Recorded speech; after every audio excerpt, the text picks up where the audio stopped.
the Committee on Environment, Climate, and Legacy to order. Today is Thursday, March 6th, and it's 3:05 at the moment.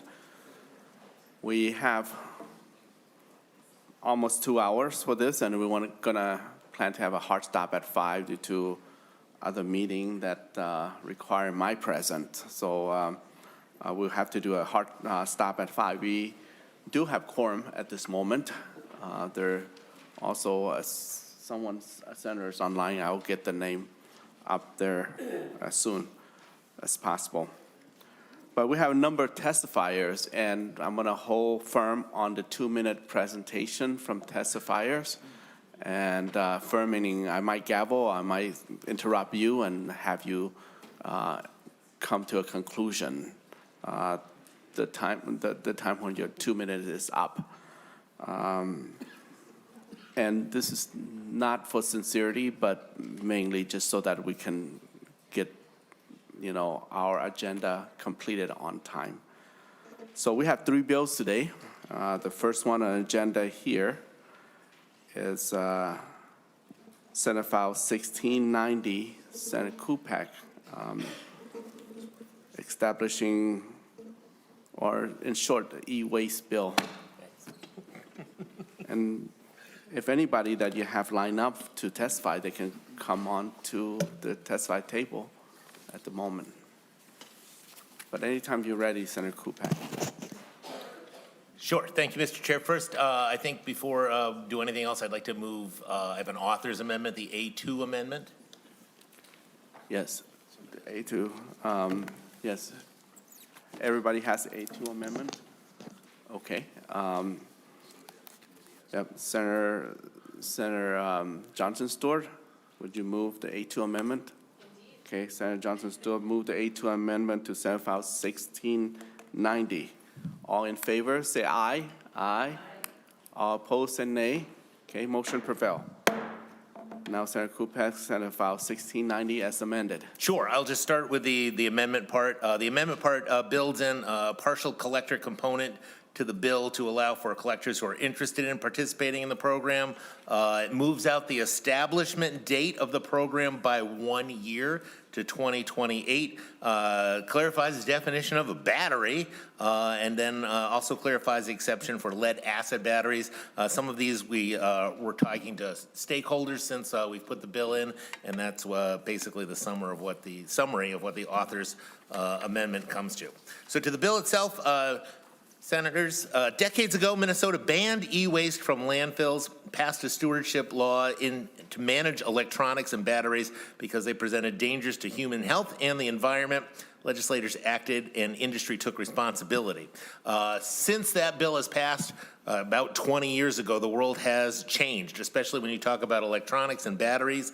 They are now everywhere, and their numbers and use continue to grow. They are also very different for batteries and electronics with embedded batteries that pose a new risk, particularly around fires. Fires create a safety hazard, environmental impacts, damage to property that carries significant cost to repair and replace, and growing insurance rates. I spent the summer going around to a bunch of MRFs, and the insurance that they have to get for battery fires is through the roof. They have robot fire suppressions operating 24 hours a day. We had that one up in Blaine that burned down a couple of years ago, and it's not uncommon to have 3 or 4 fires per week at these centers. So our current laws are not keeping up. We aren't collecting all that we should. Limited access and end-of-life fees make dumping or trucking them into trash easy in, easy out. The costs are being carried by our constituents through fees and taxes. And we also are missing out on the opportunity to salvage critical minerals in those products that we need for the next generation of products that we can live without. In rural Minnesota, it's difficult even sometimes to find a drop-off site. Operating hours are not convenient. It's difficult for working people. Many need to drive a long way. I myself, Moorhead, where I live, thankfully has a new electronics recycling center, but previously they used to only be open from 6 to 8 a couple of nights a week in a sketchy little warehouse on the north side of town, and I used to work in the evening, so on my vacation days I would gather my computers up and take them to those places. So With that, I will say, I know there are going to be a lot of people who have some interest in this. I am open to taking any hearing from anybody, any people, stakeholders that may have some concerns about that. The bill does have quite a few committee stops, so there's going to be plenty of time to work on any stakeholder concerns that there may be. So with that, Mr. Chair, I will turn it over to a couple of my testifiers. Thank you. Let records show that Senator Grant Houtchow is online, and now we go on to first testifier, Ms. Maria Jensen. Please state your name for the record and keep it 2 minutes. Yep. Thank you, Chair Hur and members of the committee. My name is Maria Jensen, and I'm one of the co-directors of RECA. We are a business association for electronics recyclers here in Minnesota. Our state has a huge opportunity that we are currently throwing away. Minnesota's e-waste contains an estimated $3.1 billion worth of valuable metals annually. But that material is not making it to our recyclers because we only capture around 20% for recycling.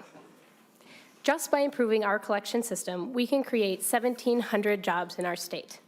One recycler located in St. Cloud looks forward to hiring up to 200 employees upon implementation of this program. They, like many other recyclers, have large shredding equipment that is only being operated at about 25% capacity. The local ability to process all of Minnesota's electronic waste is already in place. SF 1690 will increase e-waste collection in 3 ways. Free and convenient drop-off for all Minnesota residents, increased community education, and simplified messaging. And this piece is really important. Today, drop-off centers across Minnesota all have different lists of what they can and cannot accept due to funding constraints. And they all charge different rates as well. Minnesotans are very frustrated by this system, and by providing free collection for anything with a battery, a cord, or a circuit board, we will lower the educational barrier. Finally, this bill is on its 3rd rendition. Our organization, the MPCA, and the Minnesota counties have been extremely dedicated to this work for almost 3 years now. And for those of you who are familiar with this bill, you will see that we have made significant changes based on the feedback we received from retailers and manufacturers throughout the session last year. We are currently working on incorporating more recommendations we have received from stakeholders, and we will continue to do so. Thank you. Thank you. Round out the dot for 2 minutes. Next is Assistant Commissioner of MPCA. Do state your name for the record. Thank you, Chair and committee members. For the record, my name is Kirk Adelka. I'm Assistant Commissioner with the Minnesota Pollution Control Agency. And the MPCA supports this bill due to the benefits in regards to fire safety, economic and environmental and human health benefits. Others will talk about those in more detail, so we'll focus on what got us to this point and why action is needed. The expectation that manufacturers of many of the products covered in this bill need to take responsibility for the proper care at the end of life is not new. Under current law, TVs, computer monitors, products with embedded rechargeable batteries and rechargeable batteries themselves already are required to collect and properly manage these products. However, that's not occurring. For TVs and computer monitors, about just nearly 4 million pounds of materials are not covered each year. This amounts to about 20% of the amount of computers and TVs that are recycled each year. It leaves others covering these full costs. Even for the 80% that are being covered, not all those costs are being reimbursed. In 2022 and 18, we looked at data from the counties, manufacturers, and other state programs. And what we found is manufacturers were only covering about 1/3 of those costs for the items that they were paying for. For rechargeable batteries, whether they're embedded in products or removable, manufacturers are far from hitting the 90% state requirement in law today. For products with embedded batteries, there's few, if any, options available to anyone. These things are required already of manufacturers under the law. Some will say that they would do it, but not for this bill. However, nothing is stopping them today from carrying out these ideas for collection programs in Minnesota. In fact, many of them are required to do so already under state law. Minnesotans have been left covering the manufacturers and required obligations, and there are other shortfalls with the current laws too, such as not covering lithium batteries that need to be fixed. The current system's not working, which is why this bill is before you to fix the problems. 2 minutes is up. Thank you. Okay. All right, so we're going to go to Hennepin County Commissioner. She's online at the moment. So if you can turn your camera on and proceed with the testimony. To those who on remote, make sure you change your name to be yourself. We prefer not using acronym or abbreviation. And when you speak, we prefer that you turn on your camera. But for legislator, you must turn on your camera. So anytime you're ready, Commissioner Gutierrez, if you're there. Thank you, Chair. I'm Commissioner Debbie Gotel from Hennepin County, testifying on behalf of Hennepin County and the Partnership on Waste and Energy. That's Hennepin, Ramsey, and Washington counties. We're working to accelerate our zero waste future. We operate 2 drop-off sites in Brooklyn Park and Bloomington.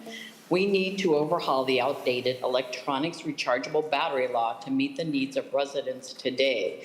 There are piles of electronics and embedded batteries, rechargeable batteries, single-use batteries that need to be collected in a safe manner. We have drop-off locations, we've done education, and yet we still have thousands of pounds of batteries and electronics that get thrown into the trash every day. Some of these materials are causing fires in our garbage trucks and our processing facilities. There's also precious metals that need to be recovered to make the electronic products, take them out of the incinerators, out of our landfills. They're a source of pollution that's very expensive to also clean up.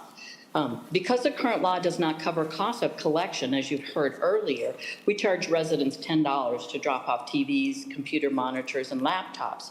But, and due to the fire in Hennepin County Library, we've had to discontinue the unsupervised battery collection program. Luckily, the fire happened during the day and the staff acted quickly. To manage the fire risk, we've put a lot of costs into our own buildings with fire suppression in our transfer station to the tune of $137,000 and a monthly maintenance fee of $2,650. And on top of that, the taxpayer cost to dispose of these is $330,000 annually and rising. So what's the solution? We can continue to face the barriers of this existing law and the voluntary programs. Costs continue to rise. The volume of materials in our trash is increasing. This bill would hold producers responsible for these products, responsible to help taking the burden off of our consumers and our taxpayers. By creating a statewide plan, manufacturers can design products and components that are more easily recoverable, recyclable, and reusable. For instance, making batteries embedded in products easily to remove and to recycle, common sense approaches. We need to get these out of our waste stream. I want to thank you, Senator Kupec, for authoring this important legislation. I urge the committee to pass Senate File 1690. I want to thank you, Chair and members, for the time today. And I know you probably can't stand for questions, but I know Ryan from Hennepin County is there if you want to have questions after your meetings. Thank you.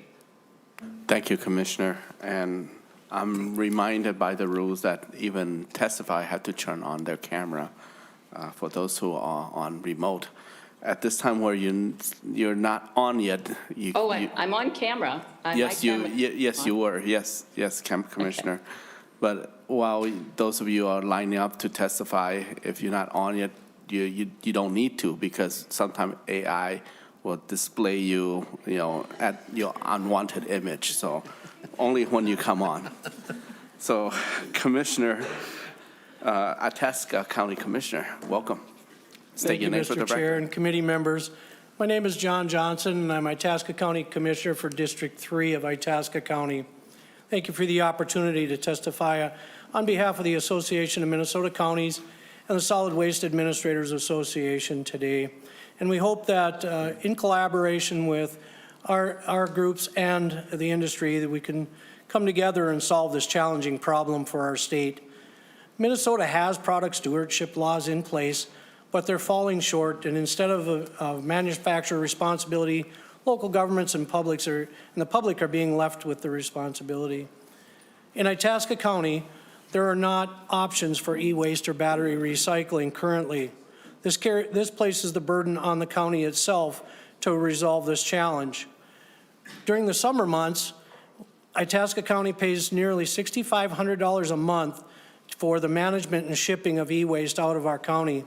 Handling the materials requires a fair amount of time and labor, and we receive shipments from our outlying solid waste sites, and then those need to be repackaged for transfer. Residents around the state deserve an effective collection and a proposal that provides with robust education, labeling, and addressing resident preferences for a one-stop shop recycling and safe disposal.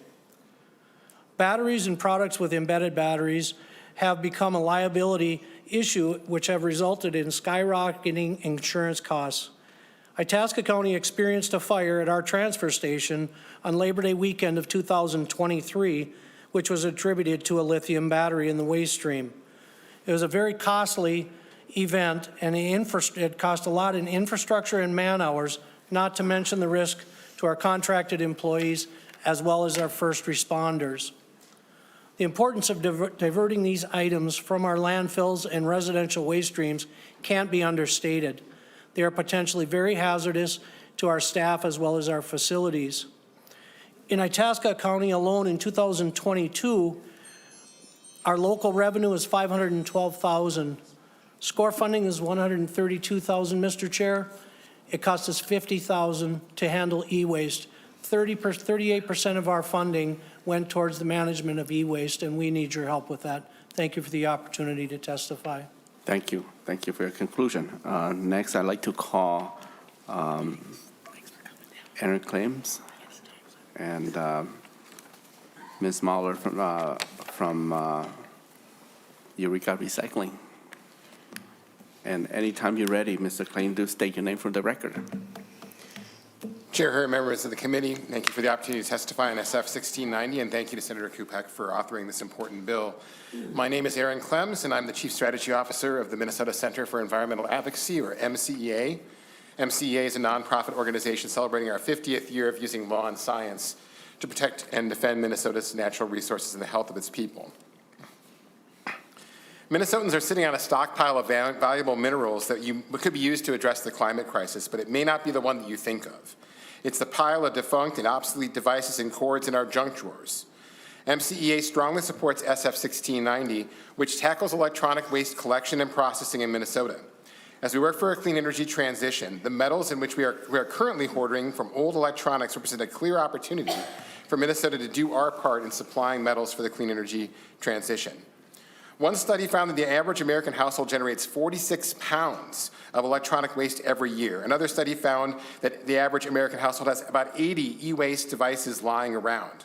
One reason for this tends to be that it's really expensive, and the cost for the consumer to get these recycled is overwhelming. In my community of Fridley, for example, we have 5 recycling drop-off days each year where the city subsidizes e-waste drop-offs. When those aren't subsidized, it can cost up to $100 depending on the item that's being recycled. And so it's no wonder that they end up in the back of our closets or in our drawers of shame. When it comes to meeting materials needs, there's no better source than already mined and already processed minerals that are in electronic waste. Recycling is always cleaner, cheaper, and faster than new mining operations, meaning that if Minnesota wants to lead on the materials needed for the clean energy transition, we should start here. Currently, far too much of this valuable material is landfilled or incinerated. Using one metal as an example, the U.S. recycles just 33% of our copper compared to a 60% recycling rate in Europe. In Minnesota, we captured just 23.7% of mixed electronics for recycling in 2020. This bill would build on the success of the last 2 sessions, the right to repair bill that passed, that Senator Kupec authored, as well as the Critical Materials Recovery Task Force that passed last year. And I look forward to seeing this pass, and I thank Senator Kupec for authoring this important legislation. Thank you, Mr. Klein. Now we're going to Director of Eureka Recycling. Do state your name for the record. Hi, thank you, Chair Hurd and members of the committee and Senator Kupec for your leadership on this issue. I'm Lucy Milani. I'm the Director of Policy and Advocacy with Eureka Recycling. We're one of the largest recyclers in the state. We process over 100,000 tons of mostly residential recycling each year. And 75% of our materials stay with manufacturers here in the state of Minnesota, supporting our local supply chain. We're also also a proud union shop with union drivers and mechanics. Unfortunately, electronics and batteries placed in the recycling cart are impacting the health and safety of our team members and increasing the cost of doing business to an unsustainable level. Working in a MRF is already one of the most dangerous jobs in the country, and lithium batteries are making it considerably more dangerous. Over the years at Eureka, we have experienced as many as 20 fires annually, at times 1 to 2 fires a week.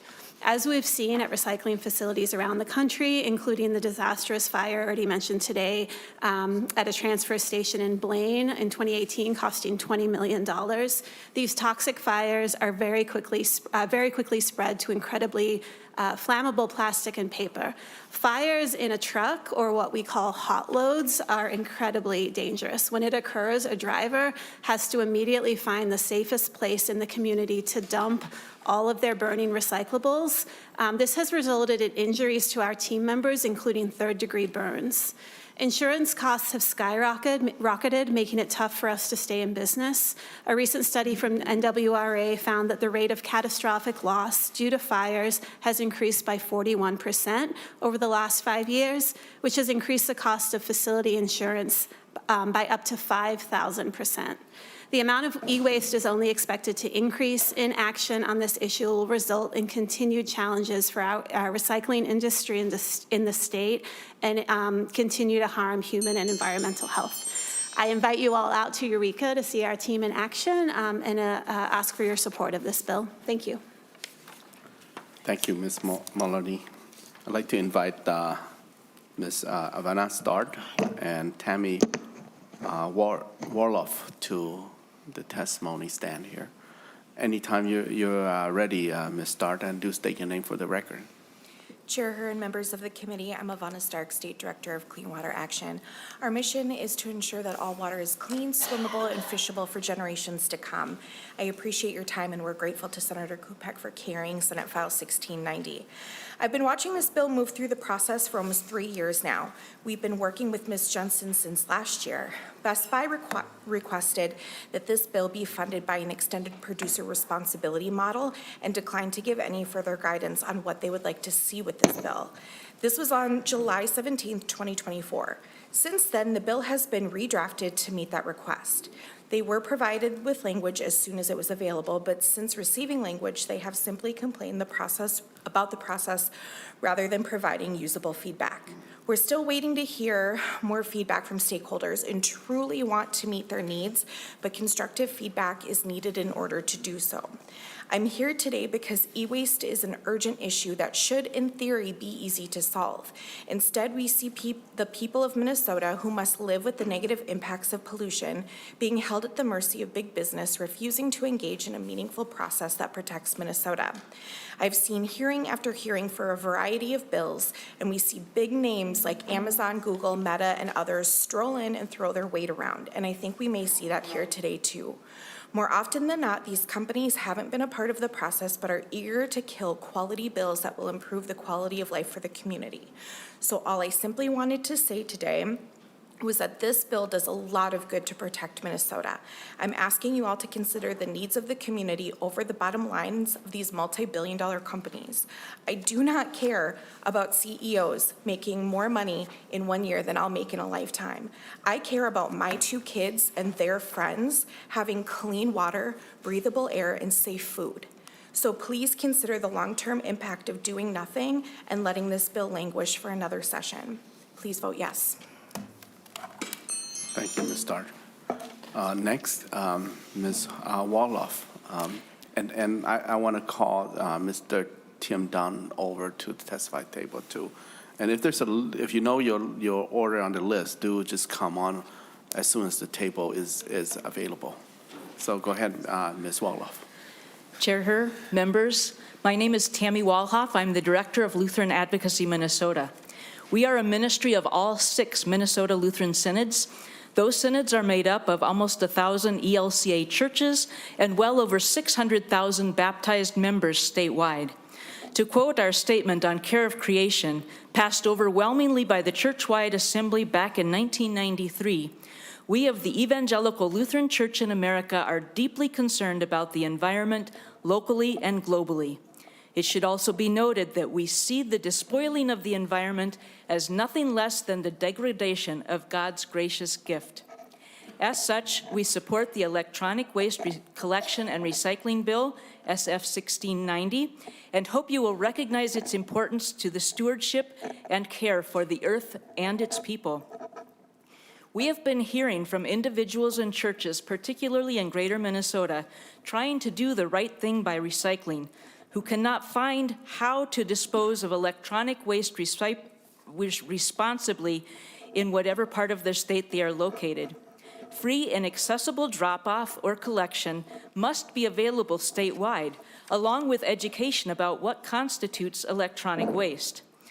Until last year's bill, many of us had not considered the danger of improperly disposing of Bluetooth earbuds, singing greeting cards, or other items that pose fire hazards if thrown in the trash.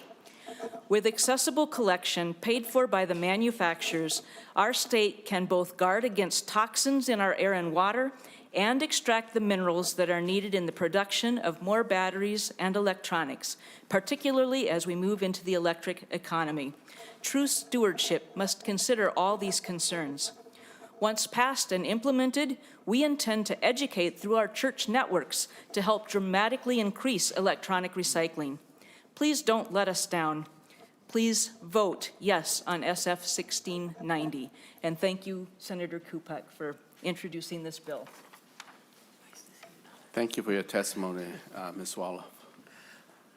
And next is Mr. Dunn, and I want to call the next person, Minnesota retailers, up on the testify table as well. And go ahead, Mr. Dunn, state your name for the record. Chair Herr, members of the committee, thank you for the opportunity to provide comments on Senate File 1690 relating to electronic waste recycling. My name is Tim Dunn. I'm the head of environmental sustainability and compliance at Best Buy. Best Buy is the nation's leading retailer of consumer electronics and related services. We were founded in 1966 and are proud to call Minnesota home. We have approximately 6,000 employees living and working in the state and 950 retail locations across the U.S., including 19 here in Minnesota. Nearly 70% of Americans live within 10 minutes of a Best Buy store. Best Buy operates the most comprehensive consumer electronics and appliance recycling program in the country, including collection at our retail stores as well as optional haul-away programs to support people at home. We run our recycling programs on a voluntary basis. In fact, in 2023, we collected and recycled 170 million pounds of electronics and appliances across 50 states. In addition, as a manufacturer, we've complied with all extended producer responsibility laws, often exceeding our collection requirements. In Minnesota alone, Best Buy has received more than 50 million pounds above and beyond our own obligation, recycled more than 50 million pounds above and beyond our obligation. And that doesn't include the millions of pounds of e-waste that we've recycled that is not covered under the Minnesota program. Best Buy is opposed to SF 1650 as introduced. In our view, the proposal goes well beyond fixing the shortcomings of the current Minnesota law, requiring manufacturers of nearly everything with a circuit board, a battery, and a plug to participate in Minnesota's extended producer responsibility regulation without an assessment of the product's environmental impact. This is a massive expansion. No such program exists anywhere else in the U.S. And yet, no meaningful stakeholder process has taken place for this bill. In reference to meetings earlier in July, we do want to find a solution with all the partners. To be clear, Best Buy remains committed to improving Minnesota's e-waste program. Best Buy's practices from other states offer the best path to effective programs that counter for consumers, and we stand ready to engage in that conversation. Thank you, Chair and members of the committee. Thank you, Mr. Dunn. Please state your name for the record. Thank you, Chair and members of the committee. And I apologize, I think I was accidentally skipped over in the agenda, so I wanted to make sure I was able to testify here today. My name is Katie Riley, and I represent the Consumer Technology Association, which goes by the acronym CTA. CTA is the trade association representing the U.S. consumer technology industry. Thank you for the opportunity to testify today in opposition to Senate File 1690. which would sunset the existing electronic stewardship program in Minnesota, which CTA's members currently fund and support, and establish a very different stewardship program targeting all products containing circuit boards, batteries, and cathode ray tubes, which is a huge scope of products far beyond traditional electronics. As an industry, we have supported the proper collection and recycling of electronics in Minnesota under the Minnesota Electronics Recycling Program for over 17 years, diverting more than 467,900,000 pounds of electronics from the waste stream. We understand and acknowledge that there are challenges to the current Minnesota Electronics Recycling Program structure. As we have in other states, we are committed to being a good faith partner and moving forward reasonable legislative changes where needed to existing electronics EPR programs.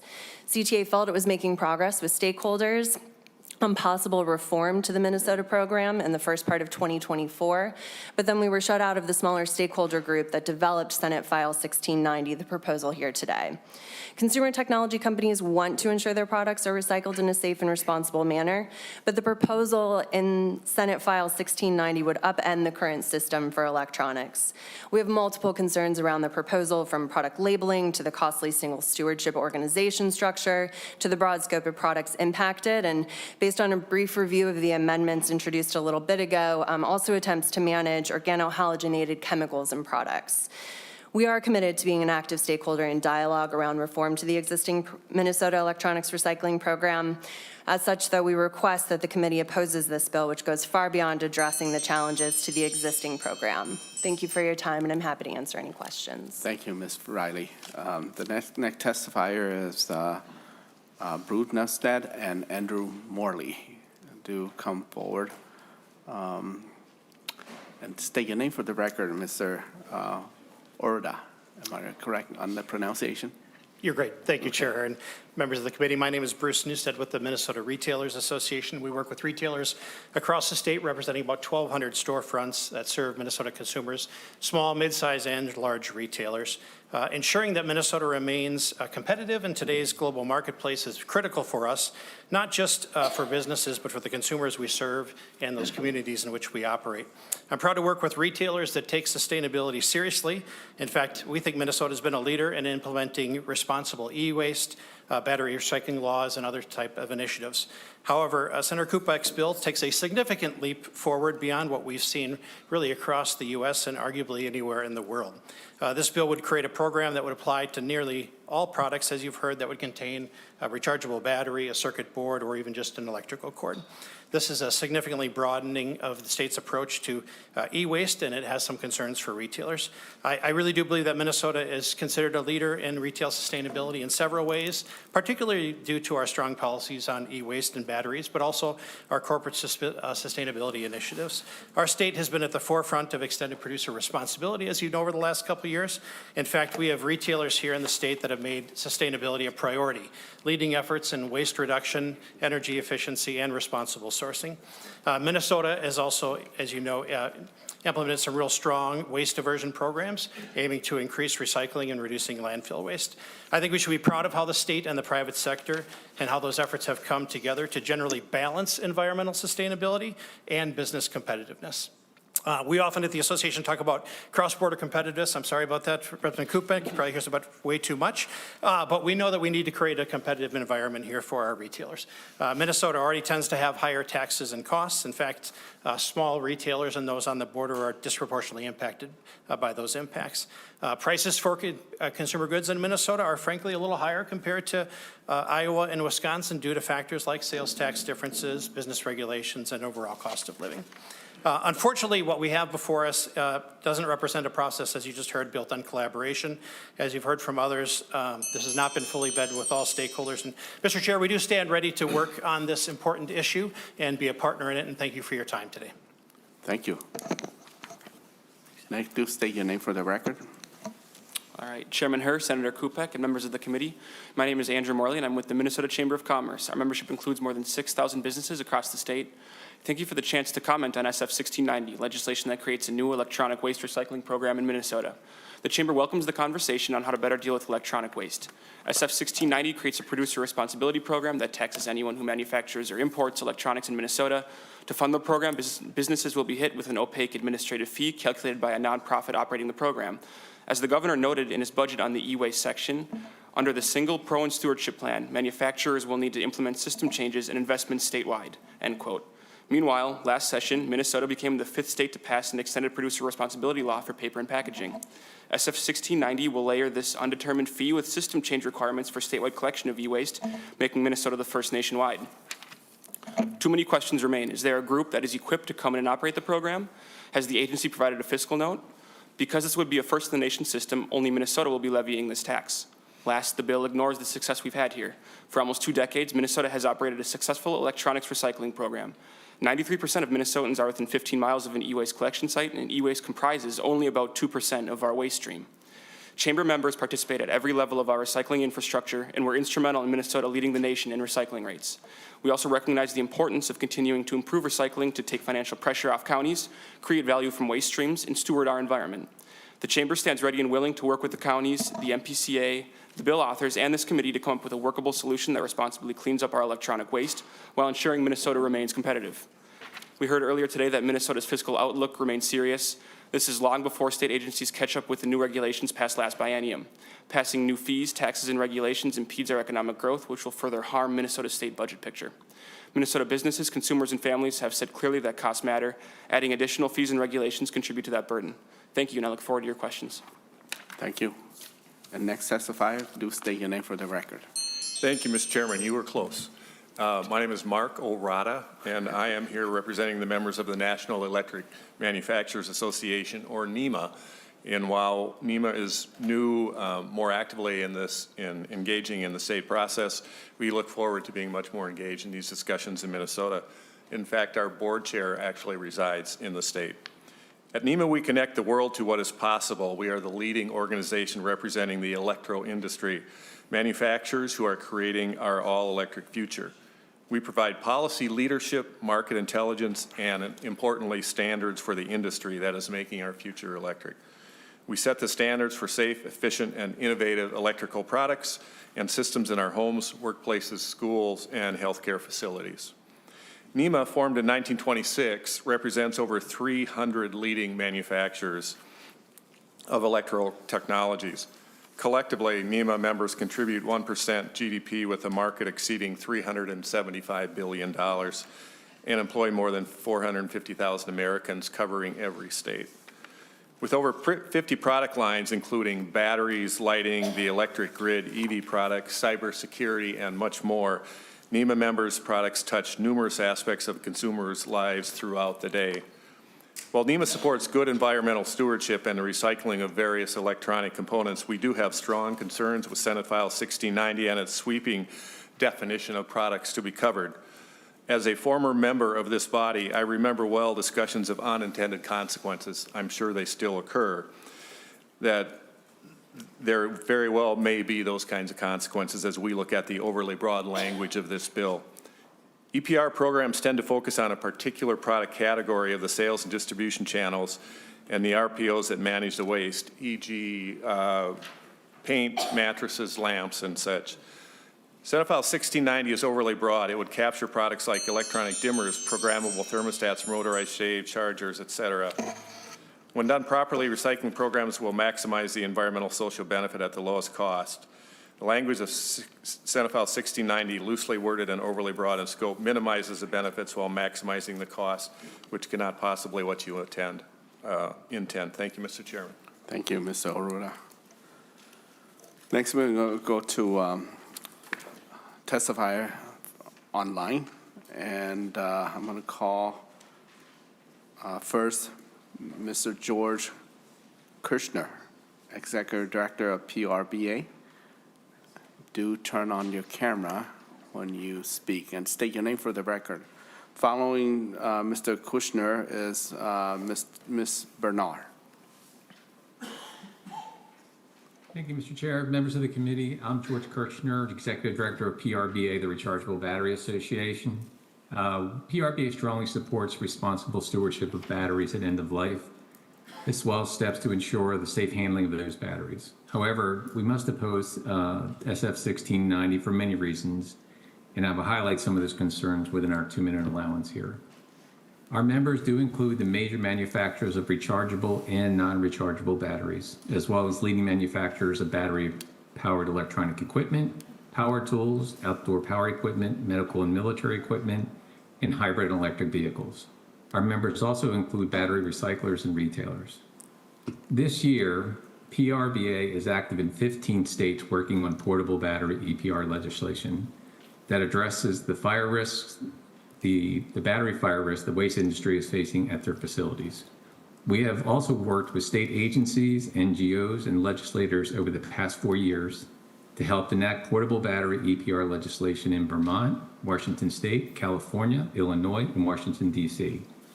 We'd like to do the same thing here in Minnesota, but this bill is not the correct approach for portable battery EPR. To us, this bill appears to form a quasi-government agency governed by a producer responsibility organization and also includes a covered products reimbursement board with authority to recommend reimbursement rates. The PRO would have jurisdiction over dozens, if not hundreds, of products, from audio earbuds to battery-powered riding lawnmowers in hundreds of manufacturers. There is a reason other states and countries have not taken this approach to EPR. It's too complex, expensive, and bureaucratic. It will also result in significantly higher prices for all residents of Minnesota who purchase products subject to these new EPR requirements. There is an easier approach for batteries that has been proven effective in Canada, Europe, and the states that have recently enacted portable battery EPR legislation. We therefore believe batteries should be removed from this bill and addressed in a separate bill, which was the approach that PCA took last year. We stand ready to work with this committee and members of PCA to work on such a bill, and I'll be glad to answer any questions. Thank you. Thank you very much. Thank you very much, Mr. Kushner. Next is Ms. Bernard, and I'd like to call Mr. Cassidy to follow Ms. Bernard. Thank you. Mr. Chair, members of the committee, thank you for the opportunity to testify today. I'm Susan Bernard. I'm Vice President of Government Relations and Sustainability for Battery Council International. We are a 100-year-old trade association representing battery manufacturers, recyclers, suppliers, and retailers across North America, including in Minnesota. Our members have successfully collected and recycled lead batteries for decades, and that has resulted in lead batteries being the #1 recycled product in the United States at over 99%. We certainly are advocates for recycling, product stewardship, and sustainability. Today, however, I am testifying in opposition of SF 1690. It's important to BCI to protect the existing lead battery collection and recycling network. I know the A2 amendment was just filed and accounts for current lead battery collection and recycling program under Minnesota law. We're appreciative of the acknowledgement that the current legislation was not intended to disrupt the success of that program, and we will reevaluate the implication to lead batteries covered under this bill once we have time to review the language. Regardless of the fate of lead batteries, however, we do believe that batteries should be exempted from this bill and should be in their own separate bill, as others have said. While we applaud the state's efforts to modernize its existing laws and further promote the safety and collection and recycling of batteries and the products they power, the bill as currently drafted contains a number of problematic provisions that would negatively impact the battery industry. SF 1690 would limit competition in the free market, mandating that a single SO carry out the stewardship plan and provide and pay for all covered services regardless of the product, format, or market segment would unnecessarily complicate the collection and recycling of the covered products. Instead, this state should allow for individual manufacturers or multiple organizations to operate within the state, and specific to battery collection should allow organizations to collect small or medium format batteries, allow those manufacturers to operate through their existing retail or partner channels, and to manage the types and formats of batteries for which they have experience and expertise. Thank you very much. Thank you, Ms. Bernard. Next is Mr. Cassidy, then follows Ms. Seward. Go ahead, Mr. Cassidy, state your name for the record. Yes, thank you, Mr. Chair, members of the committee. My name is Jacob Cassidy. I'm the Director of Government Relations for the Association of Home Appliance Manufacturers. AHAM represents over 160 companies that manufacture major portable and floor care appliances. Roughly about 90% of the products that are on store shelves for purchase are manufactured by an AHEM member. Many of our products do contain batteries and circuit boards and other items that are included. With my comments today, I want to focus on a couple of products that have that are battery-containing products, meaning the battery inside the product is not easily removed by the consumer with common household tools. Those products' battery is contained in a manner that I just described, really for the safety of the products and the consumer as they operate the product. Specifically, I'm referring to an electric toothbrush or an electric razor, which would be exposed to water through common usage. Protecting the battery from exposure to water is of utmost importance. Other states have considered legislation. You just heard about Washington State's law that was passed in 2023.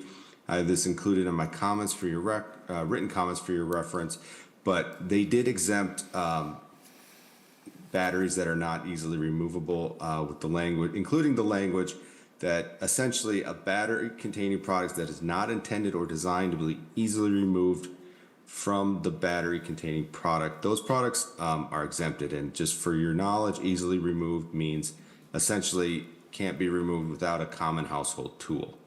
And other states that are considering legislation include this language. I would encourage the committee to look at that and include it.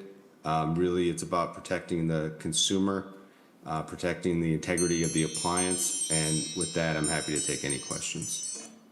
Thank you, Mr. Cassidy. Now, Ms. Seward, if you're online, do turn on your camera and state your name for the record. Hello all, can you hear me? We hear you. Okay, fantastic. Thank you. Chairman and members of the committee, my name is Ashley Seward and I'm testifying on behalf of Redwood Materials in opposition to SF. Ms. Seward, can you turn on your camera? My camera is on. Let me try and Here we go. There we go. Yep. Okay, great. As stated, I'm testifying on behalf of Redwood Materials in opposition to SF 1690 unless amended. Redwood Materials is a member of the Minnesota Critical Materials Recovery Task Force, and we are committed to advancing the domestic recovery of critical materials. We are the largest lithium-ion battery recycler in North America, and we are building the first U.S.-based closed-loop supply chain for lithium-ion batteries. This involves the collection, recycling, and remanufacturing of batteries into the components necessary to create new batteries. We stand as a partner in the creation of this program, and we have specific and thoughtful amendments for improvement. There are 3 issue areas I'd like to address today. First, the bill currently lacks guardrails to ensure batteries are managed responsibly at end of life and used to support a closed-loop supply chain. This is because the bill does not require batteries to be sent to a specialized battery recycler for final disposition and material recovery. States across the country are adopting this definition as it provides a new, accurate reflection of the battery recycling industry, and it sets a new standard for how batteries should be managed at end of life. Secondly, the bill does not provide clarity if recyclers can continue direct collection and maintain inventory of those materials independent of a battery stewardship organization. Similar programs across the country so far only have a battery recovery rate of 20%. Direct collection on behalf of recyclers can improve this percentage as they can provide additional collection points across the state and improve safety. If a recycler is paying for their own collection and provides appropriate data to the state, they should be allowed to maintain inventory control of those materials they collect. Lastly, this bill currently monopolizes battery collection and critical materials by limiting the program to a single nonprofit stewardship organization. This hinders competition, stifles innovation, and reduces the overall effectiveness of battery recycling efforts. We believe that the adoption of our amendments will improve this program and allow for the state to make strides in achieving our shared goals of increased safety, sustainability, and the creation of a circular battery supply chain. So again, we have to oppose right now, but we would like to see this bill improved with amendments, and we're so appreciative of your time. Thank you. Thank you very much, Ms. Seward. Anybody in the audience that want to testify? Okay. Going once, twice, good. Members, any question or comment? Senator Green. No. Quite a few of them, Mr. Chair. So thank you for that. So Senator Kupec has read through your bill, and there's a lot of questions that I have on the bill, and I'll start out with right at the beginning of the bill, and I'll try to walk through it a little at a time. In this bill, further back, it states that any person can be a collector. Can you explain to me what that is and what a collector is going to do? Because it looks like you're going to be setting up many sites, and we'll get into that in a minute. But if you're setting up sites for people to drop off, what do the collectors do? And who are they? I'm going to bring, if it's okay with you, Mr. Chair, and, Yes. and Senator, I'll bring up Ms. Jensen here too to also answer a couple of these questions. So, Okay. I apologize. Senator Green, I think I missed the very last part of your question. Do rephrase your question. Yeah, thank you, Mr. Chair. So you've got in the bill, you're talking about collectors, and who are the collectors? Because it says you can have any, it actually says in the bill, any person can be a collector. So I'm wondering what the collectors do and who they are. Yeah, so some of the collectors are private collectors, which are some of our members are examples of, and about 50% of the collection sites are run by county, by our counties. Each county has a household hazardous waste site that is also a registered collector with the Minnesota Pollution Control Agency. So to become a registered collector, they need to apply to the Minnesota Pollution Control Agency and get approved. Senator, I assume that's Ms. Jensen. Am I correct? Okay. yes. Yes. Sorry, Mr. Chair. Okay. And for testifier, when you answer a question, do state your name for the record too, so we know who's answering the question. Yeah. Senator Green? Thank you, Mr. Chair. And thank you for that. So that was another question. Are the counties going to be the collectors? But in the bill, it says any person can be a collector, any person. So what are the stipulations there, and who are they? Can like somebody, can somebody that robs houses take the stuff he's stolen, take it to the recycling center, or in this case, wherever that might be, because we'll get into the stewardship organization soon. But who can be the collector, and how do you monitor that? Ms. Jensen? Chair, can I defer this question to Kurt Kadelka? Mr. Kadelka. Mr. Chair and committee members, for the record, my name is Kurt Kadelka, Assistant Commissioner with the Minnesota Pollution Control Agency. The Product Stewardship Group would set out standards that are required to be a collector in terms of what they're going to need to make sure that they're following in the plan, making sure they're doing it in a safe way, making sure that it's handled with responsible end markets. There's also a section in the bill here that talks about the collector's duties to be able to do that. So we do allow for those who can meet the criteria, the performance criteria, to be a collector, and that's why it says a person. But as my co-testifier here mentioned, there are only certain folks that are able to meet those needs based on those criteria, whether they're public or private. Thank you. Yeah, Mr. Chair, thank you. Drop down to stewardship organizations. Is there just going to be one stewardship organization? Because in the bill it states that every producer has to contract with a stewardship organization, I believe. So how many will there be, and where will they be? Senator Kupec or Mr. Kadelka? Mr. Chair and committee members, there will be one product stewardship organization. We are familiar with this in Minnesota with Pink Care. It is a nonprofit organization that then contracts with recyclers and collectors to perform the work, and they're the ones that are just doing the overall facilitation of the efforts. And so there would be that one, so that a collector only deals with one person. It simplifies it for the counties, and it simplifies it too for one state plan to be reviewed to make sure we have a comprehensive plan that meets all the requirements. Senator Green? It brings up another question that's not on my long list. You're telling me that this, I hope you're not saying this, sounded like the stewardship organization, this nonprofit, supposedly nonprofit business, is going to have one person to work with one collector or one collection site? Mr. Kadelka. Mr. Chair and committee members, that will be up to the stewardship organization. They will decide how they staff up. There's not a requirement that they have one per collector. Senator Green? Sure.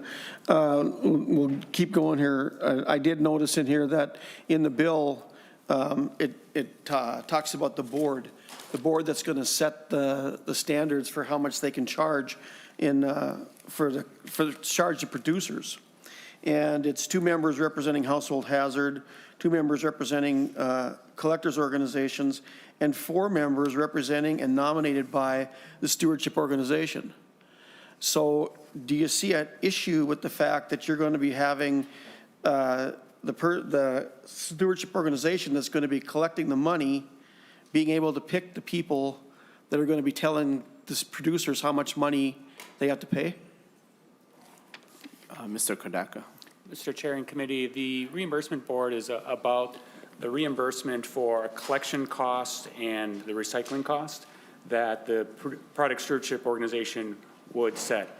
Currently, right now, how that's done is the product stewardship organization dictates that to all the collectors and recyclers. We wanted a more level playing field to make sure the small businesses and recyclers out there were paid adequate to reflect their costs. And so this is the ability to have that co-decision.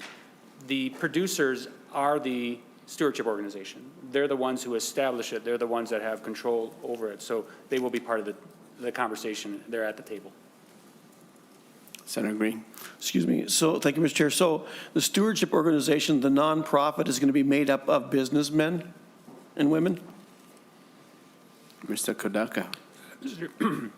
Excuse me, Mr. Chair and committee members, as with Paint Care and other product stewardship organizations across the nation, the producers select and establish a nonprofit that fulfills their duties.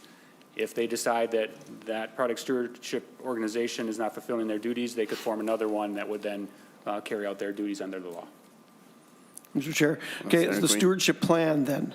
So these folks on the stewardship organization actually come up with the stewardship plan, and who okays the plan? Mr. Kodaka. Mr. Chair and committee members, it is submitted to the agency for approval to make sure that it follows the requirements outlined by the legislature and law. And there's a public comment period, so others can also share their thoughts on it for consideration. Mr. Chair. So essentially, the commissioner of the MPCA is going to be putting together the plans, because if the stewardship organization puts it together, MPCA doesn't like it, they're going to be able to change it. But also in here, it talks about fees and some other stuff we'll get into later, but the fees that are charged also have to be approved. And all this is really abstract, because until the board gets appointed and starts figuring out what this is going to cost, we have no idea what this is going to cost the producers, not a clue. And in the bill, on page 16, I believe it is,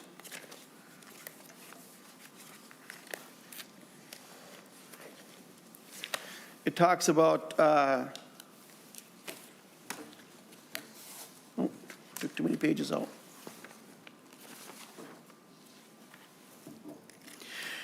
The stewardship organization must ensure that all costs of the stewardship program are fully paid by the producers as a whole, except for de minimis, and all the stewardship program must be allocated between the producers without fee or any charge to, or any other cost to, and then it goes down a list, basically the public. So no one else can pay this.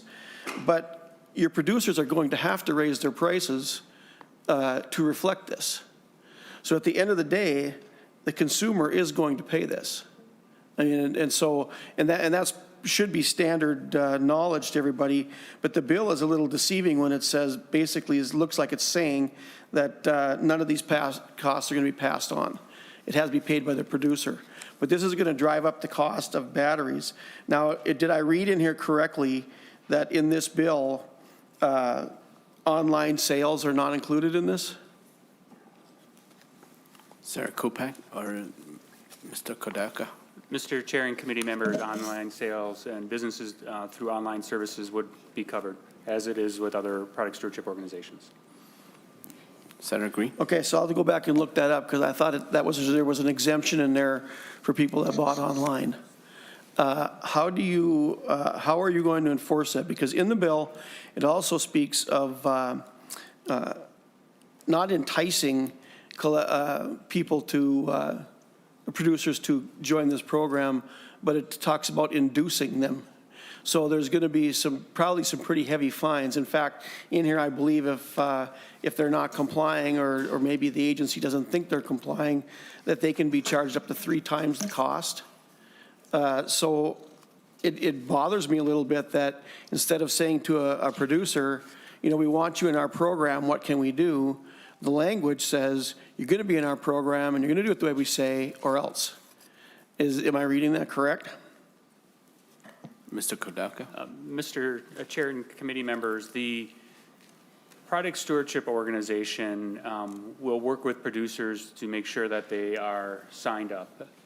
There are a couple ways, and as is functioned today, for instance, called the Recycle for Batteries will often note if there are other manufacturers that are not its member and other members, because manufacturers want to make sure others are also complying with the law. And then they do send those materials to us, and we've sent letters reminding them of their duty under the law. The law also provides an opportunity for the extended producer responsibility, a right of action to be able to make sure that they're bringing in the manufacturers that have not enrolled as part of the product as under the law, to make sure that we don't have free riders and some manufacturers and businesses are paying while others are not. Mr. Chair, so I think the answer is yes, that you will be coming down pretty heavy on these folks. Let's see. And I'll also see, just a comment, no legislators can be on this. So that's taken out. It's an 8-member board. And I was going to ask another question about the costs. It looked in here like the stewardship organization, or basically the commissioner, can come in and arbitrarily raise costs if they feel necessary. But it also talks about contracts. And you're requiring the producers to come into a contract with the stewardship organization, which is under the authority of the MPCA. The commissioner will run that program. And so that contract's in place. And it looks like the producer doesn't have any say in that contract. It's going to be what it is. But the commissioner then can come in and say, oh, we made a mistake. We're going to invalidate this contract and raise the fees for you. Is that true? Did I read that right? Mr. Kudelka? Mr. Chair and committee members, there will be a number of contracts between the Product Stewardship Organization and recyclers and collectors, and then producers with the pro. If you have a certain spot, it would be helpful to see where it is and determine what type of contract that you're talking about. Senator Green. Thank you. Well, the type of contract, I don't even think we know yet, because they haven't been established yet. But it does talk about that they're going to be forced to go into a contract with the stewardship program or the MPCA. And once they're in that contract, the contract can't be broken except if the MPCA wants to say, you did a contract for X amount of dollars to pay into our stewardship organization, and we've decided that that's not enough, so we're going to make you pay more. That's my question. Mr. Kudelka. Mr. Chair and committee members, the state will not be contracting with any recyclers or collectors. The document does mention contracts between the Product Stewardship Organization, collectors and recyclers, and the producer. I know if you could help me with the specific spot you're talking about, I'll be able to help answer that. Just to be clear, the agency is not running the Product Stewardship Organization or Stewardship Organization. That is selected by the producers. Okay.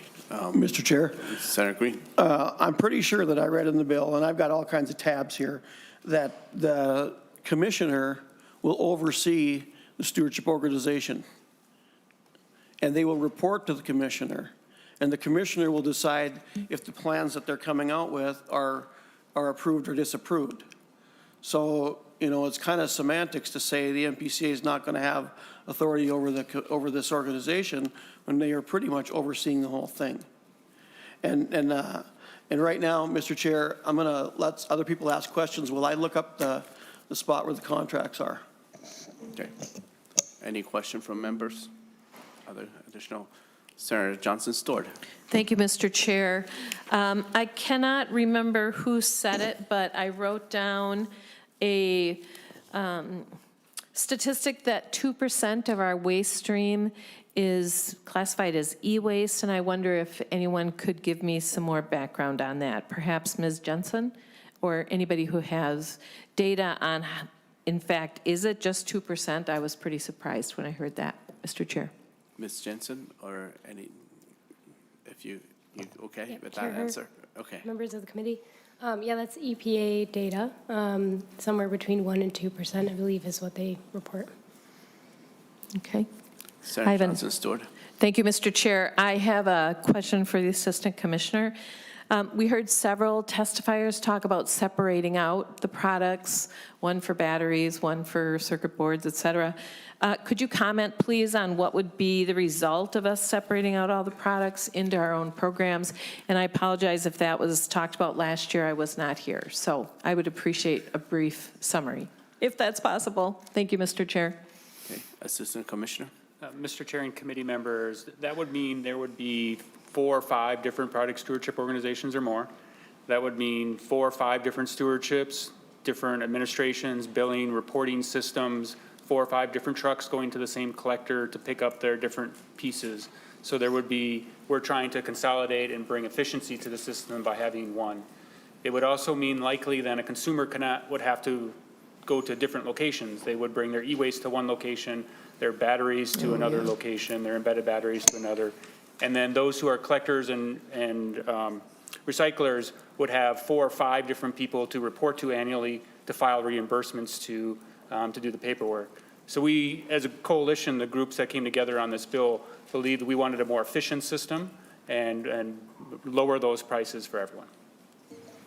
I have one last question. Senator Johnson-Stewart. Thank you, Mr. Chair. So in response to Ms. Jensen's answer, and I appreciate that in fact 2% of our waste stream is e-waste, maybe Senator Kupec could answer this one. What's the prime motivator then for this? Is it consumer ease? Is it removing, 1/50th of our waste from the stream? Is it to harvest the materials? And perhaps it's all 3, but I would love just a brief response to what's the motivator for this bill. Thank you, Mr. Chair. Senator Kupec. Sure. Thank you, Senator, and thank you, Senator Aune Johnson-Stewart. For me, the prime motivator was particularly that my counties came to me and they told me how much they are spending on recycling electronic waste. And to me, this is a way to make my counties whole on that electronic waste recycling. Because all that extra cost that they're going to is being put back on the taxpayers and on property taxes for the counties. And particularly in greater Minnesota, it's a shipping issue. We also have to truck it mostly down to the Twin Cities where the electronic waste recyclers are. That combined with, after touring these MRFs all summer and seeing the battery fires and the cost that they are having to endure to make sure that that is not happening, that drives up the price of all our regular recycling. So our bottles, our cans, our plastics, the insurance rates they're having to pay, and the fire suppression that they have to do, that drives that up. And they are, some of that is a little bit of an education piece too. Sure, it says recyclable, so people, oh, it's recyclable, I'll toss it in the recycling bin. That is not how you recycle those types of batteries. So those, for me at least, those are the main motivations. A quick Senator follow-up. Johnson-Stewart. Thank you, Senator. Senator Kupec, thank you for reminding me of that. I did meet with the Association of Minnesota Counties, and you reminded me that counties are assigned this duty of dealing with solid waste, that it is a hardship for many of them. And so I'm grateful honestly grateful that you reminded me of that. So I think this is a good thing for us to serve our 87 counties, knowing that we have a diverse representation across our state. Some counties are very much capable of this. In Hennepin County, we have many collection sites, but in fact, it's really a hardship for many of our counties to have to deal with this. So thank you, Senator Kupec, and thank you for this bill. Okay. Any questions from other members or comments? Senator Weisenberger. Thank you, Mr. Chair. I was on this bill. I did remove my name from the bill because it's not exactly where I thought it would be, and I was told that everybody was in agreement, and they're not. So I think there's more work to do. As we heard from many testifiers that, last year there was a tax or something that was possibly imposed on consumers, and that's gone, and now that tax is going to still be going on consumers because we're going to make the producers pay for it, and then they're just going to raise prices, and that's what's going to happen. So somewhere we need to meet in the middle, have the end person, the recycler, maybe pay some, and the producer pay some, and we can get there. No one here is against recycling, and we recycle a lot in Minnesota. I recycle a lot, but also even with the bill saying we're going to recycle, you can't force anyone to do it. So I think the bill needs more work, and there's things in here that I still am not on board with. Thank you.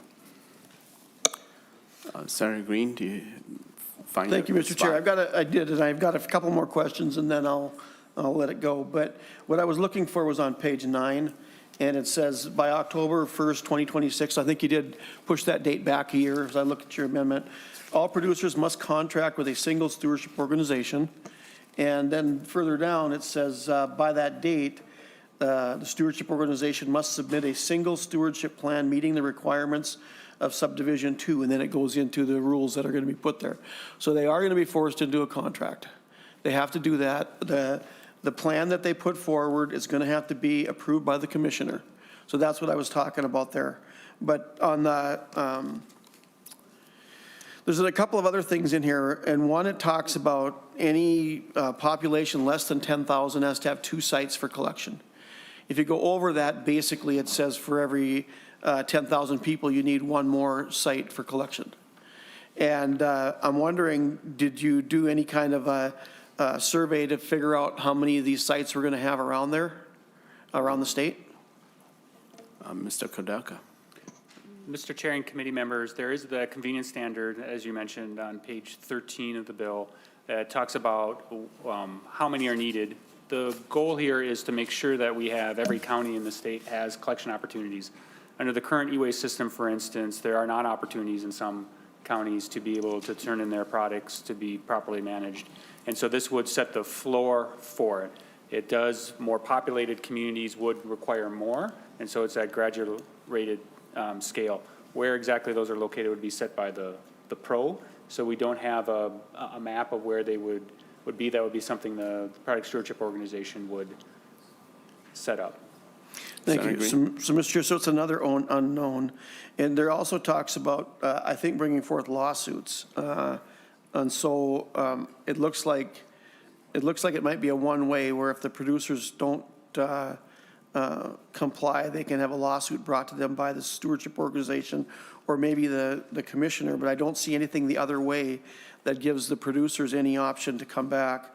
But I'll just do one more thing because I know we got another bill.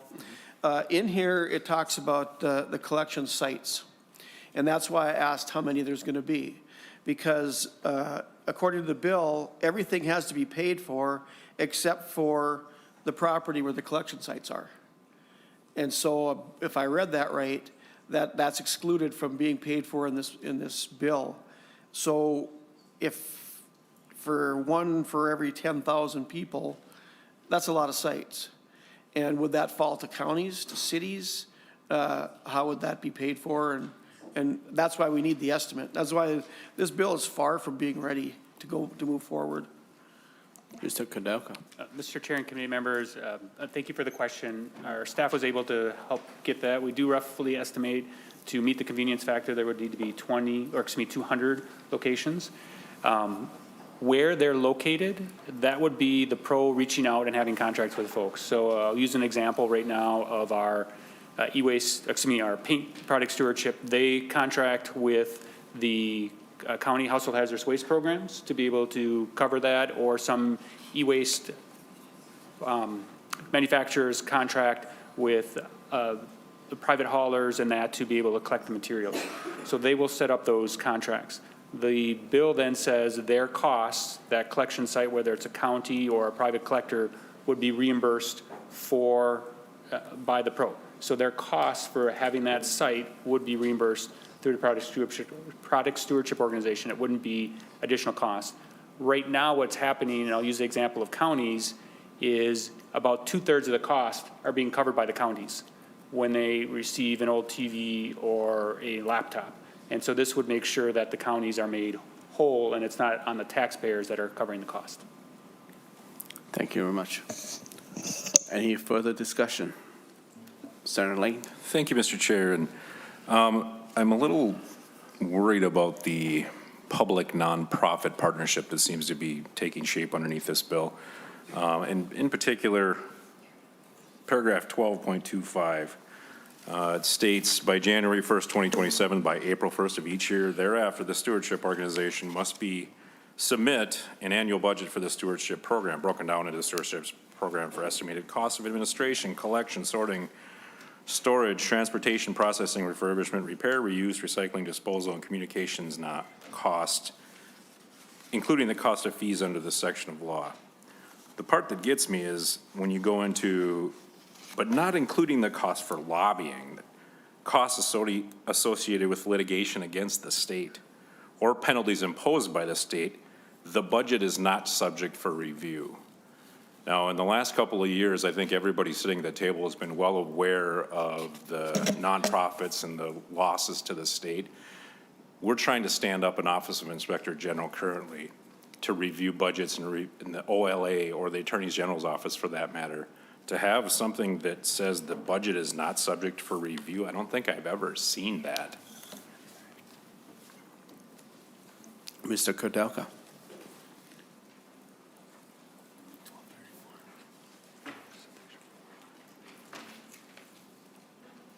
Mr. Chair and committee members, let me just double check here because that is part of the plan. What it's saying is that the product stewardship organization overall plan in that would have to be approved, and those then subdivision 4 and 5 have that process for it to be played out on how the overall plan is done. They can, in various places, change collectors in that or set their budget yearly. That is something then that doesn't need trigger another review under the plan. On page 20, there's also discussions of where independent auditors are set. Because we do have similar concerns to make sure that the money is being used wisely, and so there would have to be financial reports sent by auditors to the agency in their annual reports periodically. Certainly, follow up. So, thank you, Mr. Chair. So there is a review? Am I hearing that correctly? There is a review this section, so that just paragraph of law doesn't really, a proposed law, I should say, doesn't mean what it says? I'm a little confused there. Mr. Kudelka. So, Mr. Chair and committee members, great questions. It just, the budget wouldn't have to be approved each time by the agency each year. We approve the overall plan, the budget, which is, again, the producers have the pro or the stewardship organization. They would be the ones that are reviewing that. And then we have the additional piece on page 20 that talks about an audit, independent financial audit of it also. Follow up. Thank you, Mr. Chair. That audit would be under direction of the OLA, or, you know, their limited access to auditing is something we would deal with on a very regular basis around here. They can only audit so much. I'm really concerned with the fact that this wouldn't be an automatic, that it would, that it says it's not subject to review is concerning to me.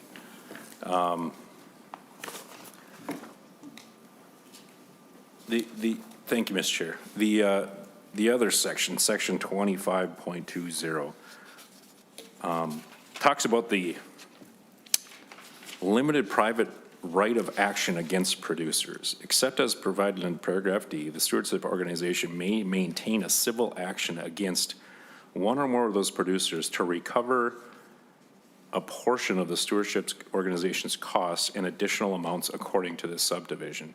So the nonprofit that's overseen by your agency can file suit against the producers that it's supposed to be overseeing and maintain that to maintain their own budget structure. That's the way that reads to me. Mr. Kudelka. Mr. Chair and committee members, previous conversations on creating product stewardship organizations with large amounts of members is, the concern is about free riders and those producers that have joined the group and making sure their obligations are met, while there are other producers or manufacturers that do not. And so there was always looking for mechanisms to be able to make sure those that are not paying their share of collecting the materials are brought into the program. That's what this section is about. It allows for the stewardship organization to bring in those that are not part of the organization but need to, under law, to be able to sell products here to move forward with it. We'd be happy to work with legislators on it if there's a better way to do this, but we do want to make sure that it's an even playing field for those producers and manufacturers that are following the law. And Mr. Chair, just thank you. One follow-up on that, isn't that the agency's, I mean, ultimately you have a supervision of this stewardship group, this nonprofit group.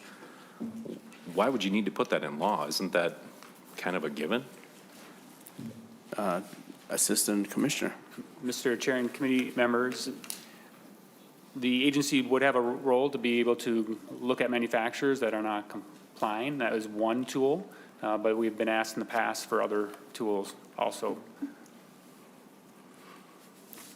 Good. Thanks, Mr. Chair. Okay. Any further discussion? Sarah Wiesenberg. Thank you, Mr. Chair. I do have a question on, it's line 24.29. I don't know what, maybe the initial one. I don't know where it is in the amended version. It looks like it might be on 26.7 in the amended bill. It says, in addition to the authority to enter upon any public or private property for the purpose of obtaining information. I guess, can you clarify, are we going to be going on private property to get TVs, or are we going to be trespassing on people's private land to obtain these things, or what does that say? Thank you, Mr. Chair. Sarah Kupec or Mr. Kudelka. Mr. Chair and committee members, often we find, sometimes unfortunately, a collector may collect materials and not clean it up. It ends up then we have a stockpile of old TVs or monitors someplace, and it then falls upon usually tax forfeited land, the counties to clean it up. This overall Section 9 is set up to create a way to be able to have those abandoned products to be cleaned up and not fall on the counties. And so this would allow the product stewardship organization to be able to do that. I need to cross-reference with the amendment. There was some language there that would clarify this issue on how that would be able to be done. And I'd be just a second here for me to be able to pull that up. Mr. Kudelka, perhaps Council, Mr. Stanley here can put in layman term to us.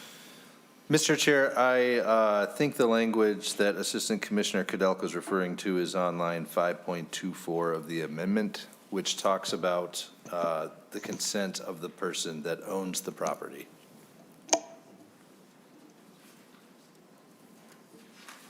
Sarah Wiesenberg, you're good. Thank you, Mr. Chair. I'm going to try to find that quick here. Okay, so it does say that they must give consent if you're going to go on private property then. That's my concern, is we can't be going on people's property without a warrant, because that's illegal search and seizure. So that is in there. Thank you. Okay. Senator Green, more questions? Yeah, I'm reading it and I don't see the consent part. Could you point out what line that's on? Council? And for the record, I'm on the amended bill. So.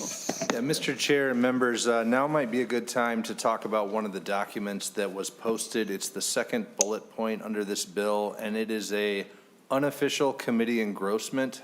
And what that document does, you'll see in the upper left-hand corner, it says unofficial engrossment. And what that document is the bill as it came into this committee as amended by the A2 amendment.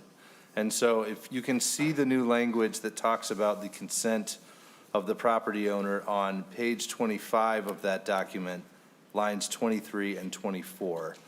And so the language is saying that as part of telling the stewardship organization how much time they have to try to retrieve the improperly stored materials, they have to include in that statement on line 23 the amount of time that the stewardship organization may, with the consent of the person, attempt to complete the actions to recover and properly manage the covered products. So that's right there. Does that answer your question? Okay, well, thank you for, a good discussion on this bill, Senate File 1690. I want to thank the leadership of Senator Kupec for listening to your community, your district, and the rural communities to make electronic recycling more accessible.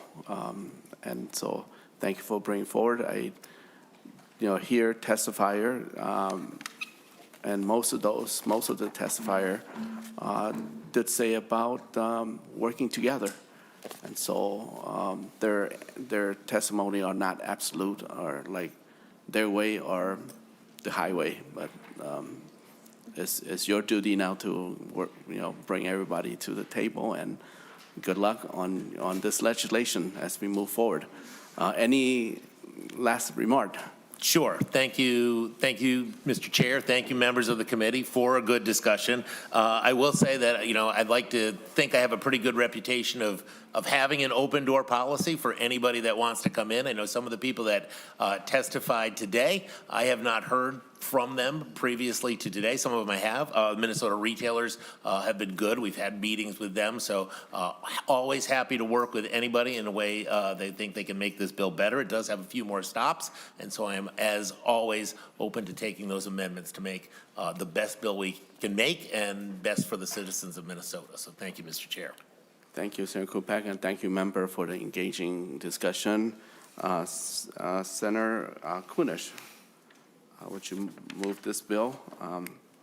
So moved. Okay. Senator Kunish moved Senate File 1690 as amended to be recommended to pass and be referred to State and Local Government Committee. All in favor, say aye. Aye. No. Opposed? No. Okay. Motion Division, prevailed. Mr. Chair? Division.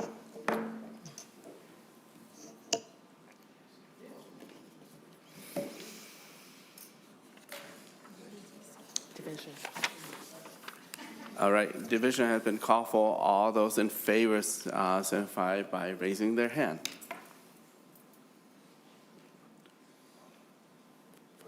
Okay, all those, are you counting the remote? Okay, all right. Those opposed, raise their hand.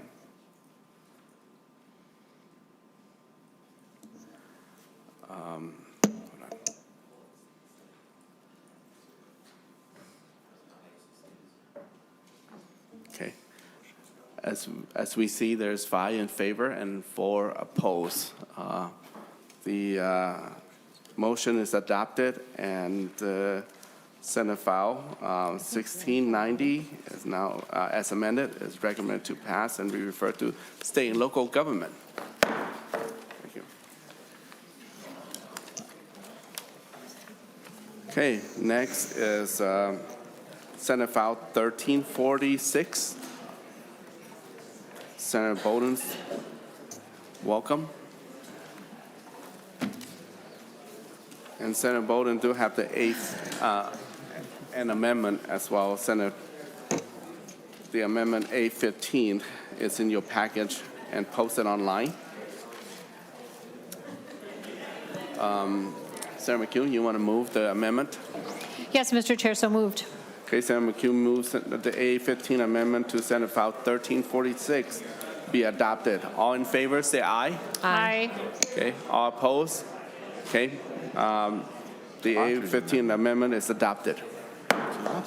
Senator Boldon, to your bill as amended. Thank you, Mr. Chair, and thank you, committee members. Mr. Chair, it's kind of Senator loud. Wisenberg. I do have an amendment for this bill. Okay. It's A16. Okay. Do we want to hear? Let's hear a little summary of the bill as amended by, as preferred by the author, and then we can go to your amendment. Thank you. Senator Boldon. Thank you, Mr. Chair. Thank you, committee members.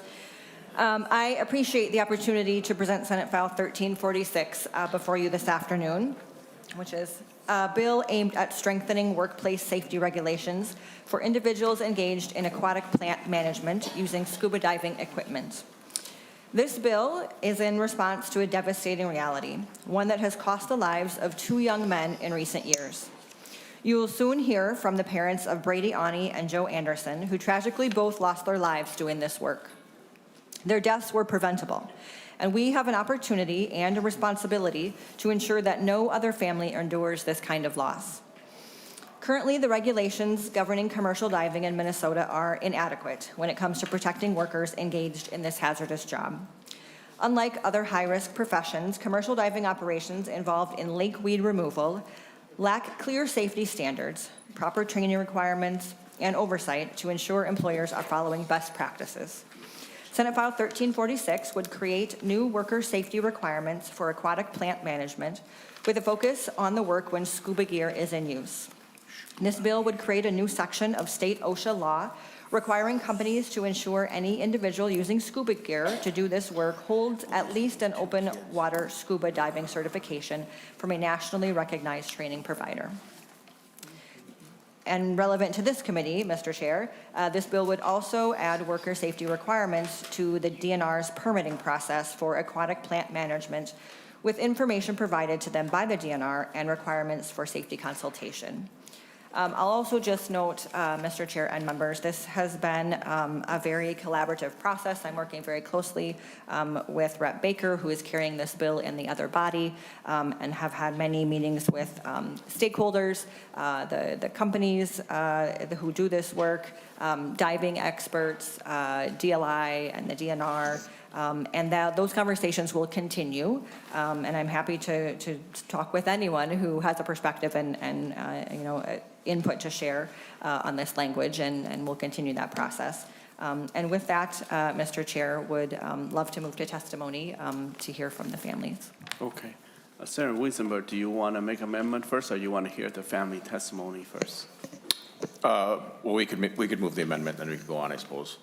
If we want to, or it's up to you, Mr. Chair, I guess, okay. Whatever works best for the committee. Let's hear from the family first, because in case we go further into discussion to amendment.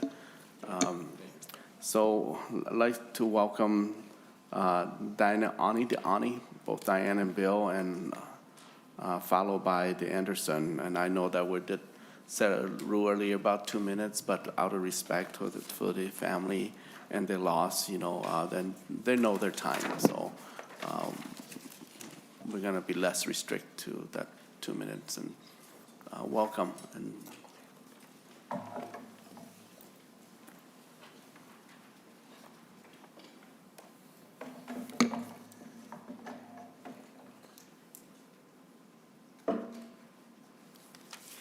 hello. Anytime you're ready.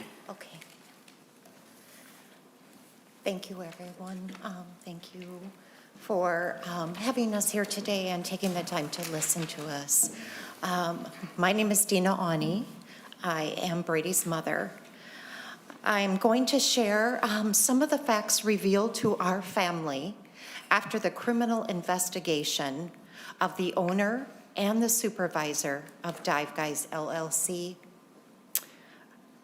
that led to the sheriff recommending manslaughter charges against both men. This was due to the gross negligence involved in Brady dying at work on day 4 of employment. I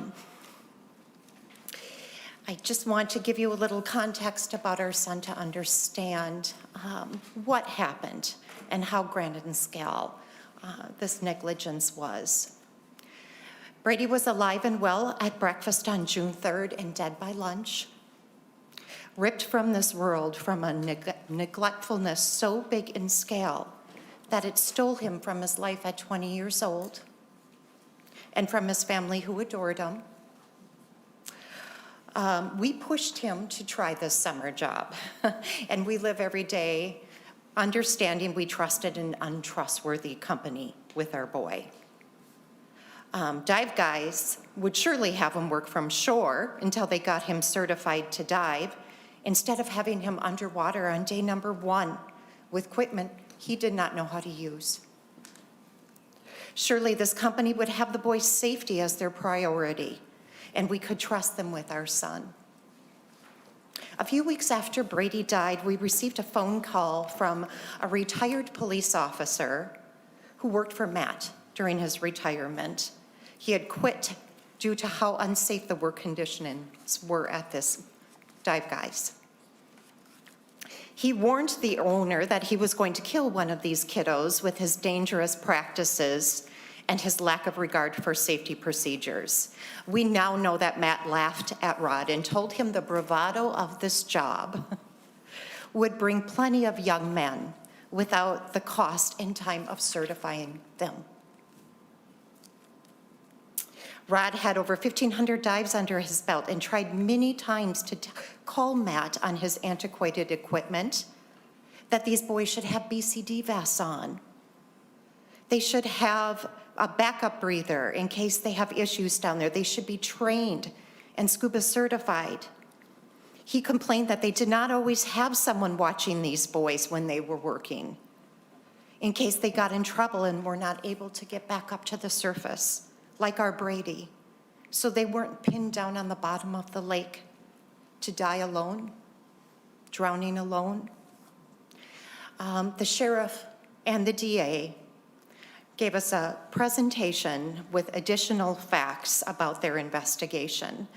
The investigators on the recovery scene immediately noticed Brady's belt was on backwards and inside out.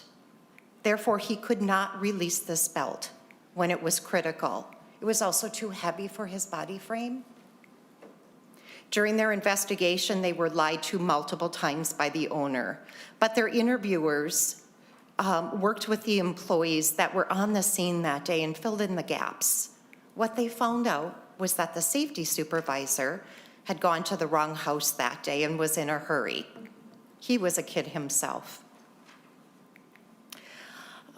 Brady's dive partner asked the supervisor to wait to start the job because he needed to go switch out his air tank. He reported that when he came back down to the property, he could not see Brady. He yelled to the supervisor, "Where the hell is Brady?" Instead of watching the employees that day, Dom had jumped into the water to work gathering weeds to make up time. He never watched over Brady that afternoon. Instead, he stood there with an armful of weeds and was quoted as responding, "What do you mean, where's Brady? They lost our son." The investigators told us that they needed to share the most egregious part. The supervisor never even got into the water to look for Brady that day. After the coworker discovered he went missing, in the end, they lost our Brady for over 30 minutes in the water. Of course, no one there that day knew CPR, so even if they would have found him in time, they didn't know how to save him. So we and his family and his friends are broken and forever incomplete. He was a wonderful son and brother and friend, and our lives have become a prison sentence that we must try and get through. They stole our youngest son and they took from his brother, Logan's wingman in life. We miss his hugs and smiles he gave out so freely. His laughter will never be heard again. He wanted to be a firefighter like his dad, and he worked really hard to earn his ranking, which he was supposed to be in the cadet class at the end of that summer for. His 21st birthday came and went without him, so he never even got to feel what it was like to be an official adult. This loss of a beloved person was so preventable. He paid the ultimate price for the negligent workplace where he worked that week. However, we need to do this one last thing for him and help protect future boys to not become the next Brady. We pray our beautiful sons, Brady and Joe, will be the last lives taken. Please help us to make this industry safe by voting today in favor of the Brady and Aune Joe Safety Act. Thank you so much. Thank you very much, Ms. Aune, Diane Aune. Due to our time, and I have to make a hard stop at 5. I'd like to go to the Anderson family first, and then followed by, we also have one, Mr. Water from Department of Natural Resource here to testify as well. Then we'll go over to the amendment, talk a little bit about amendment. Pardon me, if we have time, we can let you, Bill, say a few words. Let's go to the Anderson. I think they're online right now. They are. Anytime you're ready, state your name for the record. Be glad to. Can you hear me, Mr. Chairman, first of all? Yes, we all do. Wonderful. My name is David Anderson, and this is Lori Anderson. And we are the very proud parents of Joseph Anderson. We live in Plymouth, District 42A. I want to be respectful of the time commitments that we've got here today. I provided, Mr. Chairman, and to each of the committee members there, kind of a background packet on Joseph and Brady, on who they are and what happened in the case of Joe's accident. Joe's drowning was less than 2 years after that of Brady's. Both drownings are eerily similar in that they never had the training nor the safety equipment they needed to save their lives. This amendment has that critical language in it, and we strongly encourage you, please, we beg of you, to pass this bill, because with the language that's there and the requirements in place, it would have prevented these drownings. These boys would still be with us today. We urgently ask you to move quickly on this. I know legislation takes a process and takes a time, but ladies and gentlemen, as much as we don't think of it some days, spring will soon be here. The ice will come off Minnesota lakes, and these companies will continue to do this work. Both the companies that killed Brady and Joseph are still in operation today. Their websites are up and operating. They're taking orders for new scuba lake weed removal for this spring. We can't wait for months and a year or so to go by. We need this legislation, please, in place before the start of spring. Please, please vote aye on this legislation and help us move it forward. Thank you. Honey, anything to say? I just want to say, nothing is going to bring our son back, or Brady, but as a parent, seeing what happened, I do feel a responsibility to do everything I can to prevent it from happening to another boy like Joe or Brady. Joe hadn't even graduated from high school yet, and he trusted the company, we trusted the company. He was to be trained. Obviously, some things have to change. We do believe this is going to continue to happen. There will be more Joes and Bradys if something doesn't change with the laws. So that's all I want to add. I know you guys don't have a lot more time, so that's the main thing. Thank you. Yes, thank you very much. Thank you, David and Lori. And the DNR is here, but looks like they're going to forfeit their time just to stand by for Q&A. And I want to go back to Bill, see if you want to say a few words. Or certainly, thank you. I'll be brief. My name is Bill, and I'm Brady's father, Bill Aune.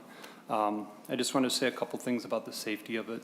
I'm a firefighter with the city of Minneapolis, and when we go into fires, we use very similar equipment to scuba diving. In fact, we call our equipment SCBAs. We just leave out the U for underwater. Fire and water are both equally fatal if your equipment and training are not adequate. I think about how much training I had before I was able to go into a fire, and I think about how much training Brady and Joe had, and it was almost zero. I am forced to think of how many near misses there must have been before there were 2 fatalities. The only thing more tragic to me than losing my son at age 20 would be if this were to happen to another family, and it did. It happened to the Andersons. My regret as a father is that we were not able to move quickly enough to try to make this safer for employees. We have most of the pieces in place now to make sure that this does not happen again, but none of this will happen without your support to move this forward. You senators and representatives now have the power to save lives. I am quite certain that if you vote yes on this bill, that there most likely will not be any more deaths, but if you decide to vote against it, I'm certain that there will most likely be more tragedy. The industry did not become dangerous once there were 2 fatalities. It has been dangerous, and the fatalities were inevitable with the lack of training mandatory in this field. The Brady, Aune, Joseph Anderson Safety Act is the definition of common sense legislation. We are asking for very little funding, and this is definitely not an overreach of government regulation into industry. Minnesota State OSHA immediately recognized the need for this legislation, and they want this to go through.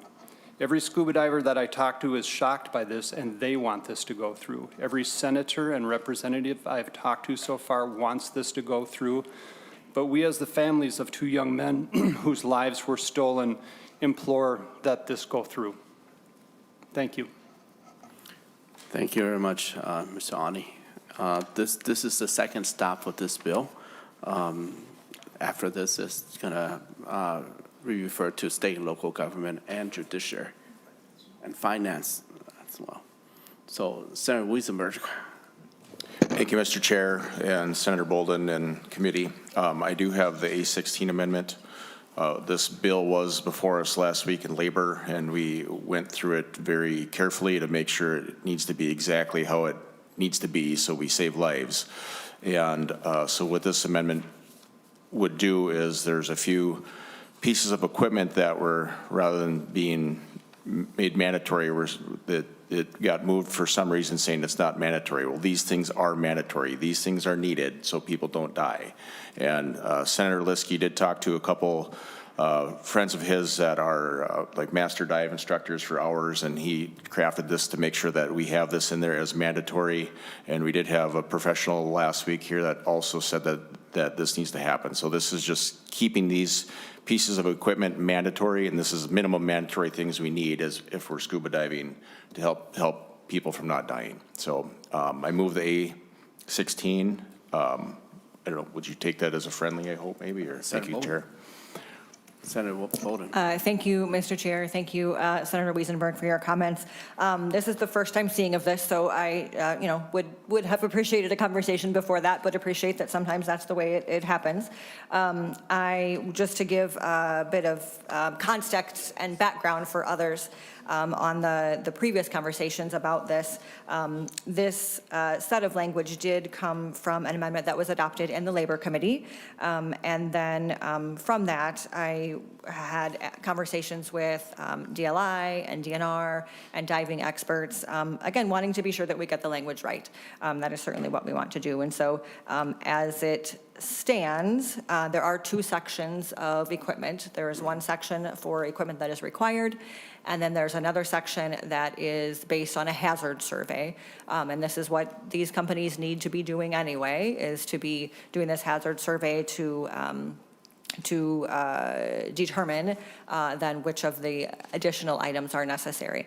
So I'm okay to adopt this language today, just understanding that, again, we want to get this right. And as I mentioned in my opening comments, there are ongoing conversations still with DLI, and I will continue to take input from experts, diving experts, and, folks with perspective on these topics. And so the language is with intention, and it is not my normal style to sort of take language on the fly that I haven't seen before, but we do want to get it right, and with the understanding that I will be continuing to work on this, and with the department and with the experts, I'm okay to accept this amendment for today.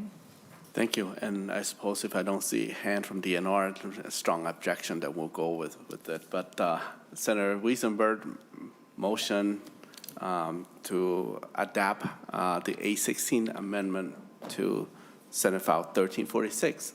All in favor, say aye. Aye. Oppose? Okay, motion prevail. Senator McCune. Thank you very much, Mr. Chair. I have a A15, or excuse me, wrong number. I have an A10 amendment for everyone's consideration. My intent, Mr. Chair, is just to offer it, and then I will withdraw it. But we do want to create a record to begin this discussion. Part of what we discussed at the Labor Committee if I may, Mr. Chair, is that all right? Yes.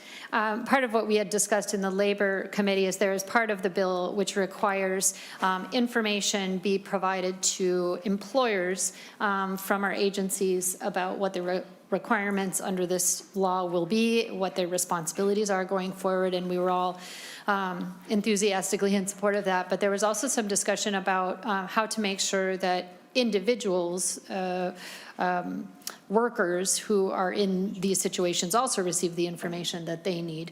So this amendment is sort of a first attempt to try to get at that issue and talk and make sure that the people who are working in these environments also know what their rights are and what is expected under the law in terms of the protections that they're entitled to. So I offer this just for some discussion. I just want to make sure that it's not just the employers that would have this information. It's also going to be really transparent for the people doing the actual work, what their rights are. So that's what the amendment tries to get to.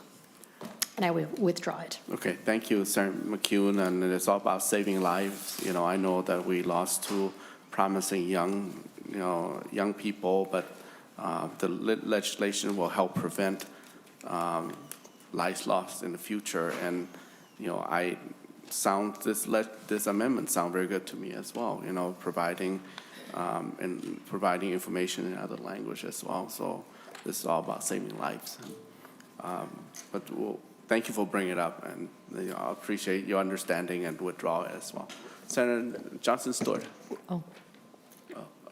But I saw her first. Okay, Senator Well, Johnson I think, Stewart. okay, because we've already voted on his amendment, right? Yes, we did. Yes, okay. Thank you, Mr. Chair. I just want to express my deep condolences to the families. I hope we can see this through. But I also want you to know that, I want the parents to know that as you were talking, it occurred to me that there's quite a bit of work around the nation and even here in Minnesota relating to underwater bridge inspectors.